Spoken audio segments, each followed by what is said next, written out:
Dear students, welcome to GCU Learning Management System. Dear students, आज हमारा जो topic है चैप्टर नंबर 11 में से वो है reactions of alcohols.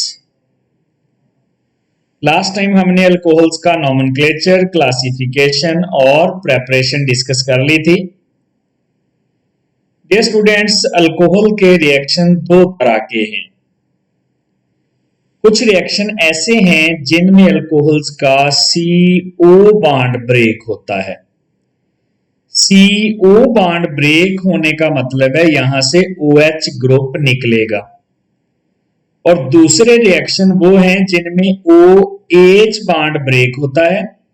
It means यहां से हाइड्रोजन आयन निकलेगा। तो अल्कोहल्स का या तो CO बॉन्ड ब्रेक होगा यानी पूरा OH ग्रुप निकल जाएगा, या फिर OH बॉन्ड ब्रेक होगा यानी यहां से हाइड्रोजन निकल जाएगा।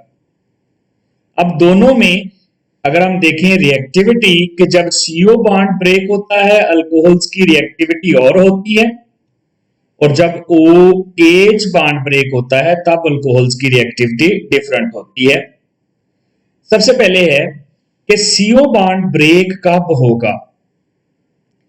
CO बॉन्ड तब ब्रेक होगा जब यहां पर न्यूक्लियोफाइल अटैक करेगा इस अल्फा कार्बन पर, इस इलेक्ट्रोफिलिक सेंटर पर।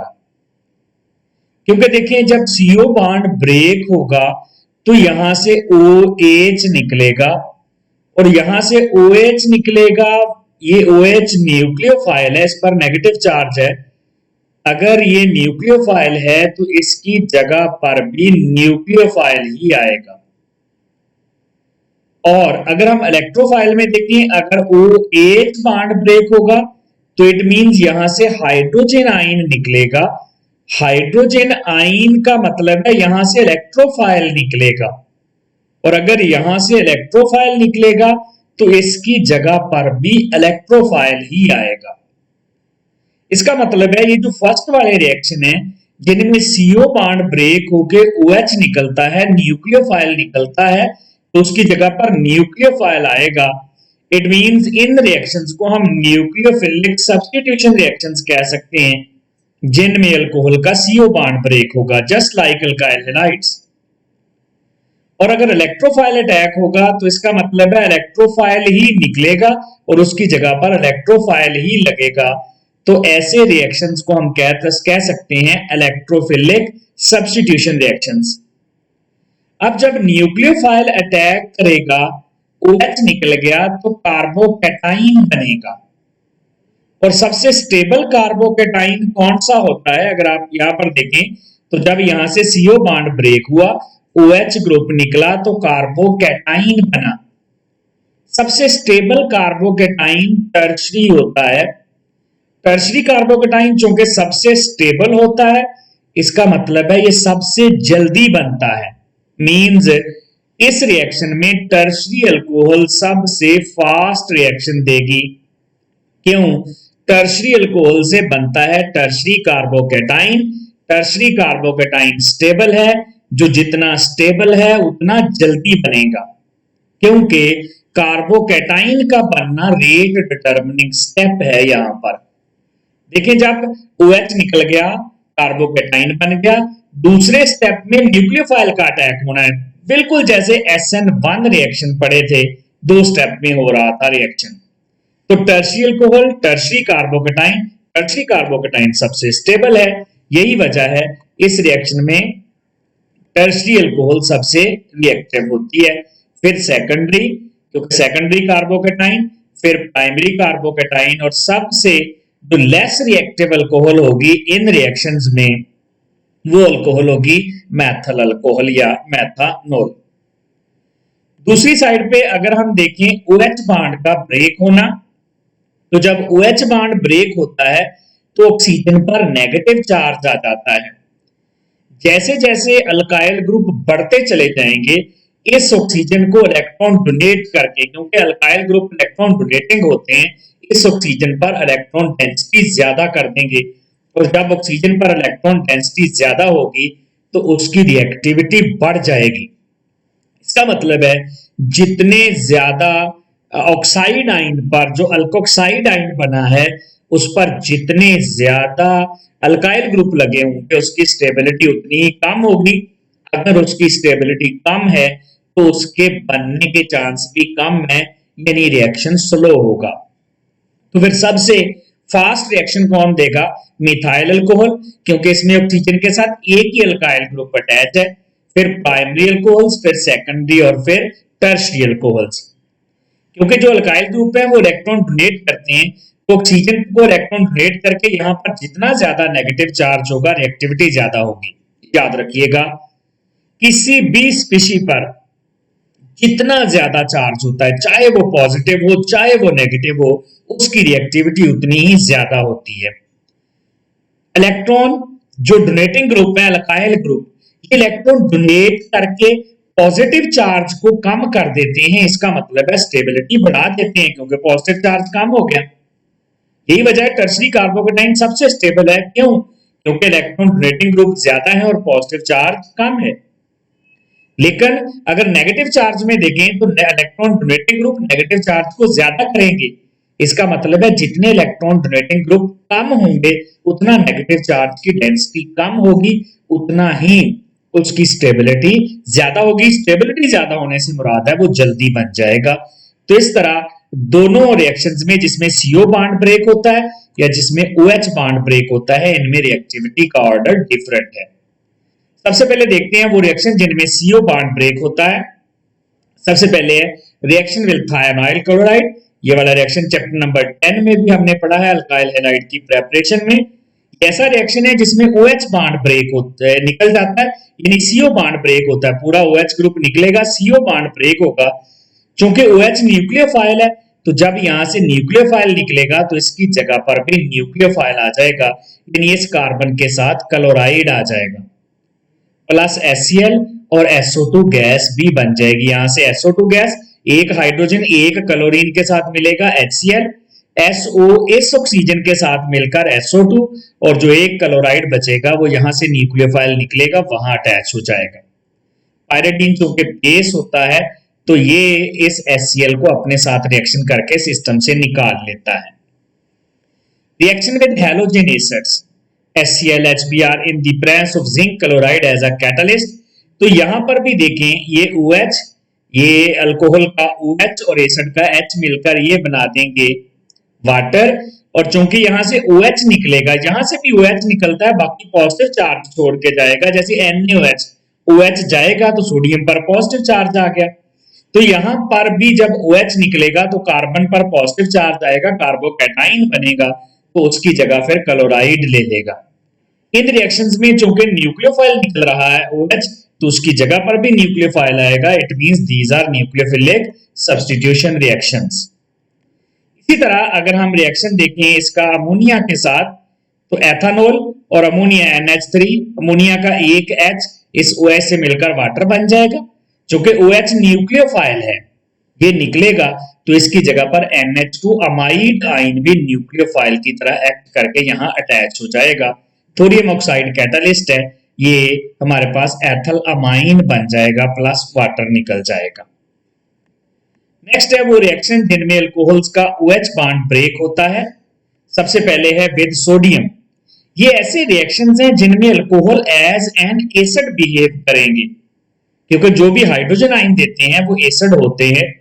पहले रिएक्शन में देखें एथेनॉल सोडियम के साथ मिल रहा है, यहां से एथेनॉल का हाइड्रोजन निकल जाएगा, हाइड्रोजन आयन, और यहां ऑक्सीजन पर नेगेटिव चार्ज आ जाएगा।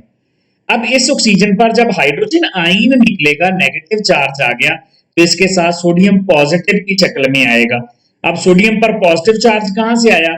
क्योंकि यहां से जो हाइड्रोजन आयन निकलते हैं, सोडियम अपने इलेक्ट्रॉन उनको देके हाइड्रोजन गैस बना देता है और यहां पर ONA लग जाता है। तो इस रिएक्शन में अल्कोहल एज एन एसिड और sodium as a base react कर रहे हैं।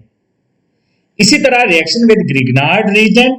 ग्रिग्नार्ड रीजेंट देखिए, ग्रिग्नार्ड रीजेंट होता है अल्काइल मैग्नीशियम हैलाइड, जैसा कि हमारे पास है मिथाइल मैग्नीशियम ब्रोमाइड। मैग्नीशियम चूंकि बड़ा इलेक्ट्रो पॉजिटिव एलिमेंट है, तो जो भी मैग्नीशियम के साथ अटैच होगा उस पर नेगेटिव चार्ज आएगा। कार्बन पर नेगेटिव चार्ज है, ब्रोमाइड पर भी नेगेटिव चार्ज है, क्योंकि कार्बन की इलेक्ट्रोनेगेटिविटी कम है, इसका मतलब है इसकी इलेक्ट्रॉन डोनेट करने की टेंडेंसी ब्रोमाइड से ज्यादा है। तो ये मैथल ग्रुप जो है ये यहां से हाइड्रोजन निकाल लेगा। तो ये मैथल ग्रुप यहां से हाइड्रोजन, ये मिलके बना देंगे मीथेन। अब प्लस यहां पर क्या बच गया, मैग्नीशियम के साथ एक तो ब्रोमाइड है, और जब अल्कोहल ने यहां से हाइड्रोजन आयन दिया तो जो बाकी अल्कोहल का एथोक्साइड है उस पर भी नेगेटिव चार्ज है। ये एथोक्साइड जो है ये मैग्नीशियम के साथ अटैच हो जाएगा C2H5। यहाँ CH3CH2 है, यहाँ उसको इकट्ठा करके कंडेंस करके C2H5 लिख लिया। तो ये दो रिएक्शन ऐसे हैं जिनमें alcohols as an acid behave कर रही हैं, साथ वाला जो रिएजेंट है वो एज अ बेस है। रिएक्शन का अगर नाम हम रखें तो ये इलेक्ट्रोफिलिक सब्स्टिट्यूशन रिएक्शन होंगे, क्योंकि electrophile is substituted by electrophile. इसी तरह reaction in which OH bond is broken, last example है OH बॉन्ड, ये है एस्टेरिफिकेशन। एस्टेरिफिकेशन कार्बोक्सिलिक एसिड और अल्कोहल का रिएक्शन है जिसमें एस्टर फंक्शनल ग्रुप बनता है। Sulphuric acid as a catalyst है, ये ना सिर्फ स्ट्रॉन्ग इलेक्ट्रोफाइल यहां पर बनाएगा बल्कि यहां से वाटर भी निकालेगा ताकि रिएक्शन फॉरवर्ड डायरेक्शन में चलता रहे। इस रिएक्शन में भी अल्कोहल्स H देती हैं और जो कार्बोक्सिलिक एसिड है ये OH देते हैं। तो ये H और OH वाटर बन जाएगा, कार्बोक्सिलिक एसिड से OH निकलेगा, अल्कोहल से H, यानी अल्कोहल का OH बॉन्ड ब्रेक होगा और कार्बोक्सिलिक एसिड का CO बॉन्ड यानी OH निकल जाएगा। तो ये हमारे पास बन जाएगा इथाइल एसीटेट। तो ये हमारे पास C2H5 कंडेंस करके हमने लिख लिया C2H5। This is esterification reaction. Esterification reaction with respect to अगर कार्बोक्सिलिक एसिड देखा जाए तो ये कार्बोक्सिलिक एसिड OH ग्रुप देते हैं जबकि अल्कोहल्स यहां पर H ग्रुप देती हैं। नेक्स्ट है कुछ और रिएक्शंस अल्कोहल के। सबसे पहले है ऑक्सीडेशन ऑफ अल्कोहल्स। याद रखिएगा डियर स्टूडेंट्स, अल्कोहल्स की ऑक्सीडेशन होने के लिए अल्फा हाइड्रोजन का होना जरूरी है। अगर किसी अल्कोहल के पास अल्फा हाइड्रोजन नहीं होगा तो उसकी ऑक्सीडेशन नहीं होगी।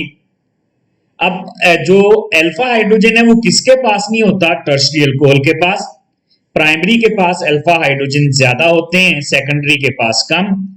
जितने ज्यादा अल्फा हाइड्रोजन होंगे ऑक्सीडेशन उतनी ही आसान होगी, यानी मिथाइल अल्कोहल को ऑक्सीडाइज करना आसान है क्योंकि उसके पास सबसे ज्यादा अल्फा हाइड्रोजन है। तो प्राइमरी अल्कोहल को ऑक्सीडाइज करवाते हैं एल्डिहाइड बनते हैं, सेकेंडरी अल्कोहल को ऑक्सीडाइज करवाते हैं तो कीटोन्स बनते हैं। ऑक्सीडाइजिंग एजेंट कौन सा यूज करेंगे, एसिडिक पोटेशियम डाइक्रोमेट या आप एसिडिक पोटेशियम पर मैंगानेट भी यूज कर सकते हैं। KMnO4 सल्फ्यूरिक एसिड यूज कर लें जैसा कि चैप्टर 9 में आपने यूज कर लिया है। K2Cr2O7 सल्फ्यूरिक एसिड यूज कर लें। तो ये दोनों रिएजेंट आपने यूज किए हुए हैं for the when you have studied the reaction side chain oxidation of benzene.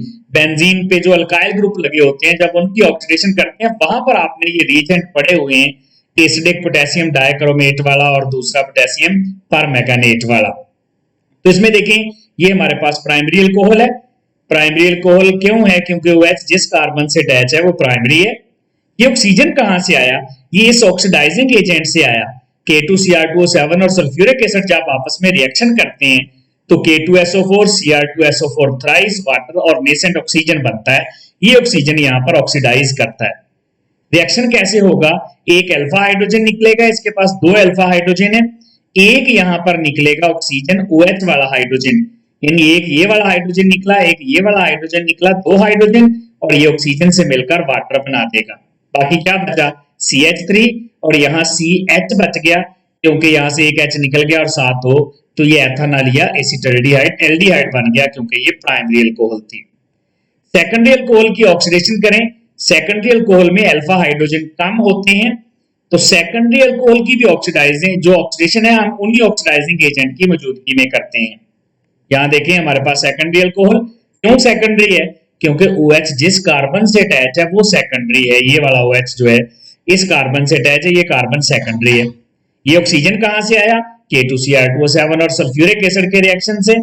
Reaction कैसे होगा, एक हाइड्रोजन निकलेगा अल्फा वाला, ये एक ही अल्फा हाइड्रोजन है, ये तो मेथल वाले तो बीटा है, ये अल्फा हाइड्रोजन निकलेगा, साथ ये OH वाला हाइड्रोजन निकलेगा, ये दो H इस ऑक्सीजन से मिलकर वाटर बना देंगे। अब O के साथ भी H नहीं रहा और कार्बन के साथ भी H नहीं रहा, तो ये C डबल बॉन्ड O यानी कीटोन एसीटोन बन गया, प्रोपानोन बन गया। अगर हम टर्शियरी अल्कोहल को देखें तो टर्शियरी अल्कोहल में कोई भी अल्फा हाइड्रोजन नहीं होता, जिसकी वजह से tertiary alcohols are resistant to oxidation.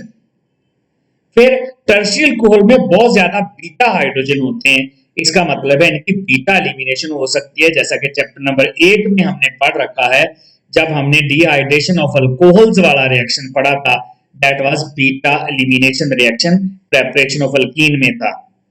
यहां देखिए ये टर्शियरी अल्कोहल है, तो टर्शियरी अल्कोहल में OH जिस कार्बन से अटैच है ये टर्शियरी है, इसके पास कोई अल्फा हाइड्रोजन नहीं है, इसका मतलब है इसकी ऑक्सीडेशन नहीं हो सकती।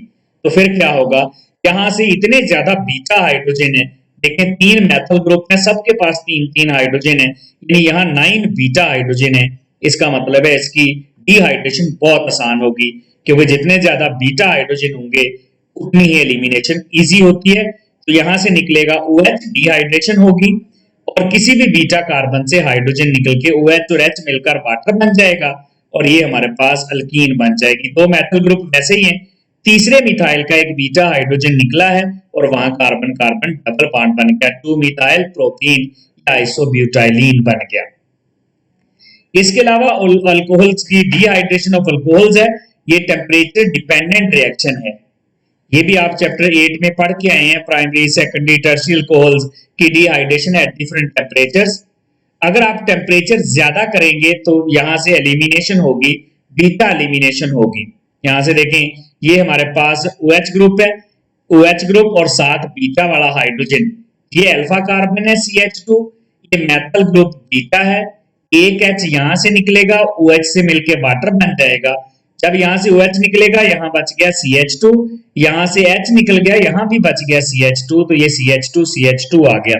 याद रखिएगा जो हाई टेम्परेचर होता है इट फेवर्स एलिमिनेशन रिएक्शंस। अगर आप टेम्परेचर कम करके 140 डिग्री सेंटीग्रेड कर दें तो फिर ये यहां पर सब्स्टिट्यूशन हो जाती है, यहां से एक जो सल्फ्यूरिक एसिड है, सल्फ्यूरिक एसिड इस OH को H देगा तो ये बन जाएगा वाटर, और दूसरा एथेनॉल यहां से अटैक करके वाटर को निकाल देगा और हमारे पास ईथर बन जाएगी यहां से। तो ये सल्फ्यूरिक एसिड यहां दोनों रिएक्शंस में यहां से भी डिहाइड्रेशन कर रहा है, यहां से एज अ कैटलिस्ट एक्ट करके पहले प्रोटोनेशन करता है और फिर यहां से इथाइल अल्कोहल के अटैक को फेवर करके ईथर बनाता है। ये बहुत दफा शॉर्ट क्वेश्चन भी आ चुका है पास्ट पेपर में। इसी तरह रिएक्शन विद फास्फोरस हैलाइड्स, ये भी हमने चैप्टर नंबर 10 में प्रेपरेशन ऑफ अल्काइल हैलाइड में पढ़ लिए थे ये रिएक्शन, कि ये इथाइल अल्कोहल का इस रिएक्शन में OH निकलेगा और इसकी जगह पर Cl लग जाएगा। इसका मतलब है यहां से न्यूक्लियोफाइल निकला और इसकी जगह पर न्यूक्लियोफाइल लग गया, this reaction is nucleophilic substitution reaction, साथ यहां पर फास्फोरस एसिड बन गया। इसी तरह यहां पर OH ग्रुप निकल जाएगा और उसकी जगह Cl लगेगा, तो ये बन गया एथल क्लोराइड, न्यूक्लियोफिलिक सब्स्टिट्यूशन रिएक्शन। जब यहां से OH निकलेगा तो एक OH का H Cl से मिलकर HCl बनाएगा, बाकी यहां क्या बच गए 3 क्लोरीन, एक क्लोरीन एथल के साथ लग गया, एक क्लोरीन हाइड्रोजन के साथ लग गया, 3 क्लोरीन बच गए हैं, वो ऑक्सीजन के साथ मिलकर POCl3 बन जाएगा। यहां पर डियर स्टूडेंट्स 3 मोल ले रहे हैं इस रिएक्शन में हम अल्कोहल के, तो एक में OH निकलेगा, दूसरे में भी OH, तीसरे में भी OH, और वो तीनों OH P के साथ मिलकर POH थ्राइस यानी H3PO3 बना देंगे फास्फोरस एसिड। एक और बहुत ही इंपॉर्टेंट रिएक्शन जो कि डिस्टिंक्शन करने के लिए यूज करते हैं between different types of alcohols, ये रिएक्शन है ल्यूकस टेस्ट। ल्यूकस टेस्ट में हम HCl यूज करते हैं इन the presence of anhydrous zinc chloride. ये रिएक्शन हमने पहले भी थोड़ी देर पहले भी डिस्कस कर लिया है कि जब HCl ऐड करते हैं तो OH ग्रुप निकलता है, और जब OH अल्कोहल का OH ग्रुप निकले तो कार्बोकेटाइन बनता है, और सबसे स्टेबल कार्बोकेटाइन टर्शरी का होता है। इसका मतलब है इस रिएक्शन में सबसे रिएक्टिव अल्कोहल टर्शरी अल्कोहल होगी। तो टर्शरी अल्कोहल में आयली लेयर जो होगी इमीडिएटली बन जाएगी, जबकि सेकेंडरी अल्कोहल में 5 से 10 मिनट में और प्राइमरी अल्कोहल में हीट करने से बनेगी। रिएक्शन में जो हम डिस्टिंक्शन कर रहे हैं ये on the basis of reactivity कर रहे हैं। देखिए यहां से रिएक्शन होगा, H और OH मिलकर बनाएंगे वाटर।